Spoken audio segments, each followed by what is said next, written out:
Hey everybody, how's it going? Christian from Treasure Town here, and today we're going to be unboxing a 20 coin world coin submission from PCGS. So I'm super excited. I'll kind of talk you through it as we get into it, but there is a bunch of 1 Canadian key date quarter in here. There's also some kind of uncirculated coinage, hopefully from Thailand, some pretty rare Middle Eastern stuff, and then kind of a mix. I think there's a little bit of Korean, and I'm forgetting if I'm, leaving out 1 or 2 coins, but excited to get into this box, and I'll reveal them. I'll let you have a moment to grade the coin yourself, reveal the grade, and hopefully we can do some learning along the way. And here we've got the coins in front of us, so let's take the box open and see what is inside. And I had somewhat forgotten, but we have the cool PCGS hollow stickers, so I'm going to put those to the side, get this tape open, and start this hunt. And right off the bat, we've got some bad news, so I'll flip them this way because it looks like the grades are pointed, and I'm worried because one of these, so I submitted a couple different coins, and there was one like Hejaz coin that I was pretty sure is fake, but I don't know what the, let's see, this is, oh no, oh, bummer. Yeah, that really stinks. This is a counterfeit Saudi Arabian 1 rial. This would have been probably like a $500 coin, maybe more. Oh man, that is a huge bummer. We'll see what the other one is, but okay. So deflated my, spent $27 to have these come back as counterfeit. I mean, it would have been awesome if one of them had come back. Yeah, I thought that this actually kind of looked fake, but this one I got stumped by. So shows you sometimes, you doesn't always break your way with the coins. That's a good lesson. But two counterfeit world coins. All right, now I'm, not going to be the happiest camper here, but let's see what we've got here. This looks like a Korean coin, and I'm going to zoom in a little bit so that the grade does not become immediately seen. And 10 Chan, I don't think that this is, I think it's kind of a somewhat rare coin, but not like a super good condition one. I was going to guess like XF45 on this,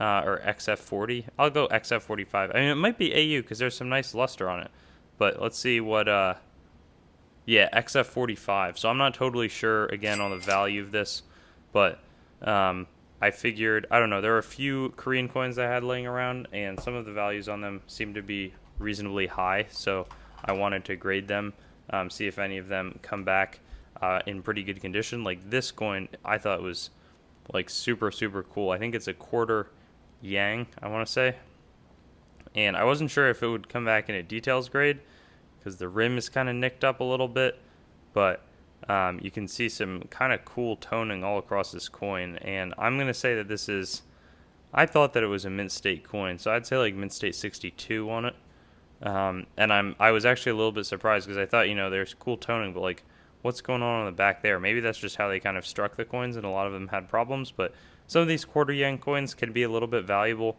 so I don't think this is a super rare date, but yeah, we're going to get a mint state 63, which is even a little bit better than I had predicted. Got the nice gold shield, have the photos for you, but that's exciting. So that actually, I know I'm going to make money on the coins that are in front of me, but I'm pretty disappointed in the fact that obviously when you have some bigger coins that are like pretty solid, you want those to come back well, and like this is like would have been most of the value in this box probably. These 20 Chan coin, I mean, I think that this is kind of looks similar to the last one, so I'd put it at XF45, but it's a nice silver coin, a little bit older, from Korea, and I think it's just definitely worth having this one in a holder. And AU50, sweet. So I've been a little bit conservative with some of the grading guesses that I've put out, but a lot of these coins just have really cool history. I don't know, I feel like these are very nice, intricate designs. They're nice coins. This one was just kind of a larger, I think 20 Chan as well. Probably going to come back in the VF range, like VF35, VF30. I think it's like a really nice coin. There's just not really any luster on it. I've had Morgan dollars look like this come back XF40, so I'd say VF35 or XF40. But just a cool coin. I think all these, kind of from the late 1800s, early 1900s, I forget. Yeah, this was 1906. The 10 refers probably to the kind of the rulers that were in place, what year they were in, but it's VF35. So that's actually a good outcome. I could be wrong, and maybe it's not really worth me having certified these. I think certainly on the 3, maybe it wasn't quite worth it on this one, but I think that they look nice. I always view the PCGS case as just like a really nice presentation case. I'm excited that this one came back.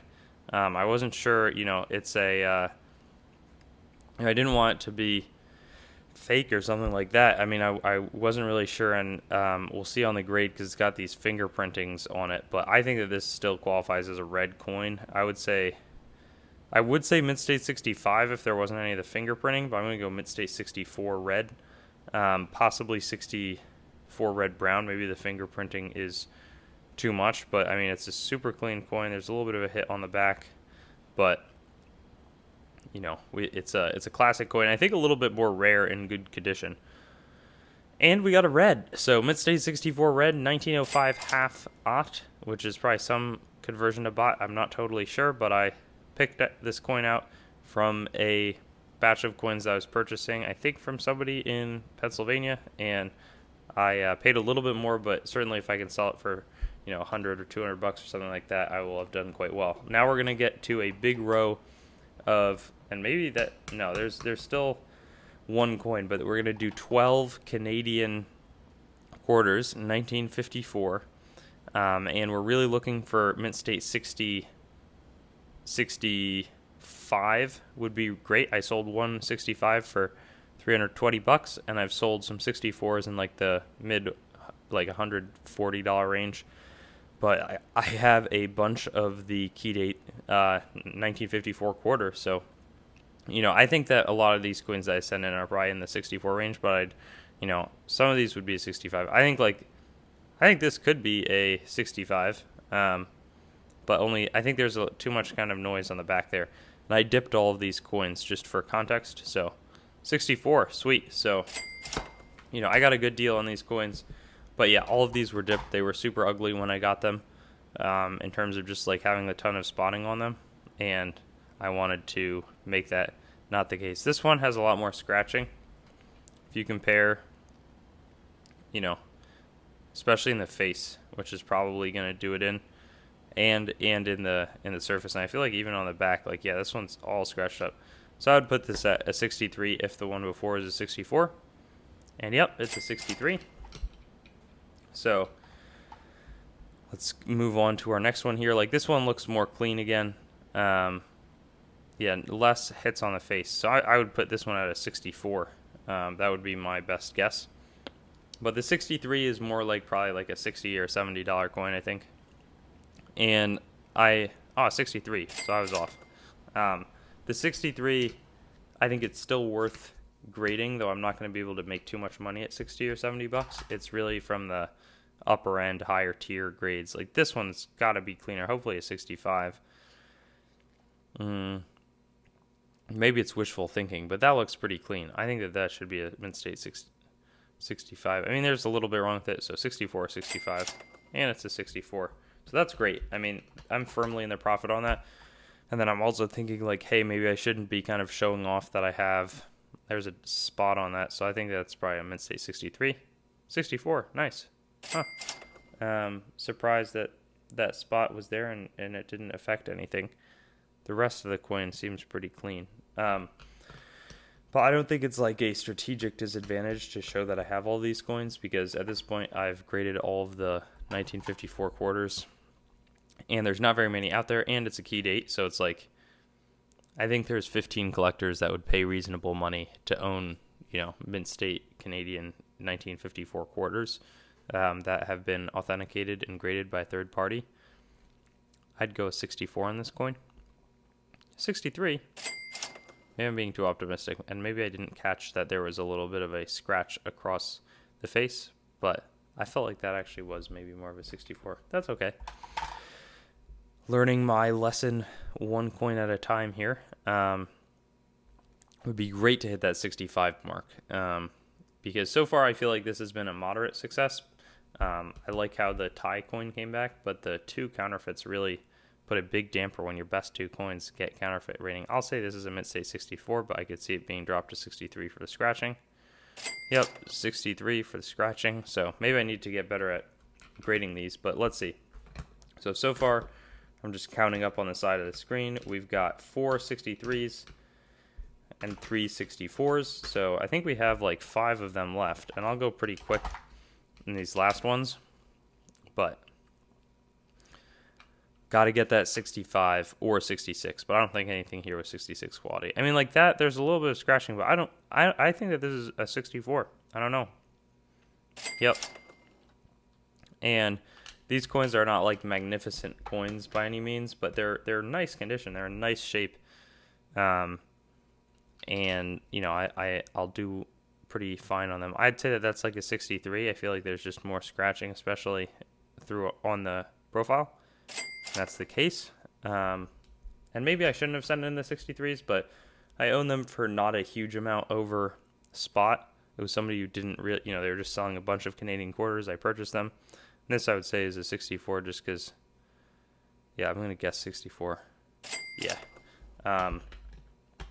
So, you know, between the $27 grading fee and really if you then back out the counterfeit ones, maybe it's more like a, you know, a 33 or with the shipping and everything, but I think I can, you know, if I could sell all of them for like $75 and say 63s, I think that would be a good outcome.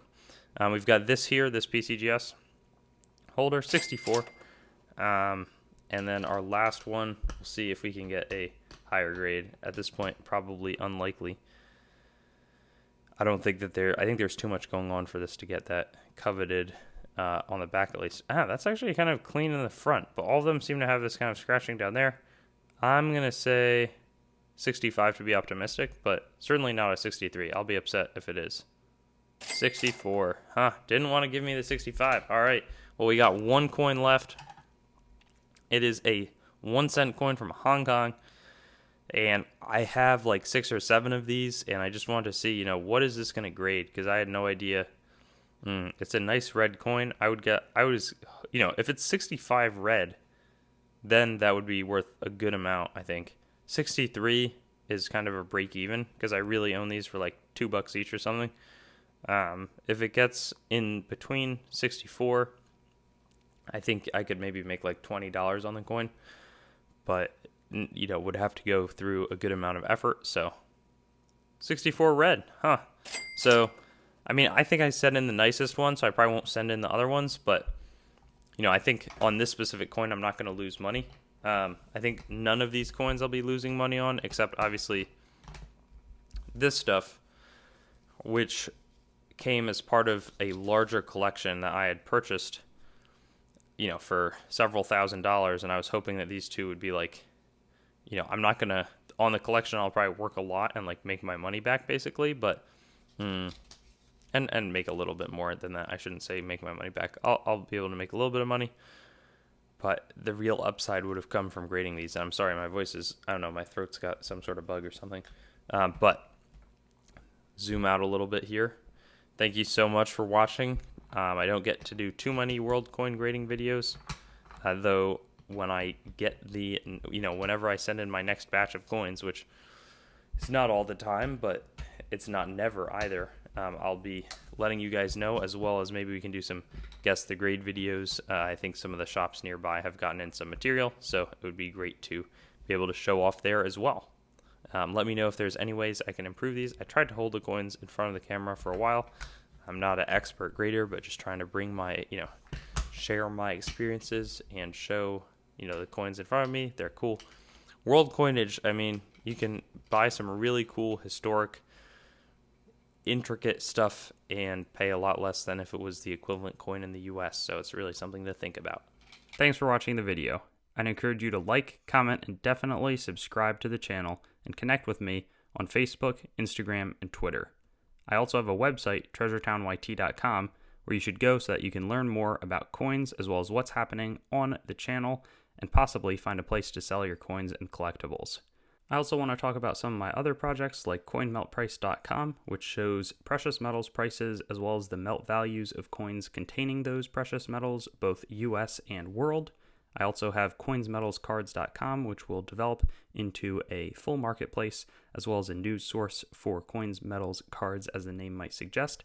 And then treasuretowncoins.com, which long term will be my coin dealing entity separate from the channel. And lastly, whatsthegrade.com, which will be a stickering service for already certified collectibles where you can get a approval or verification of the grade on the holder. Hope you have a wonderful day, and I look forward to seeing you on some of my other videos.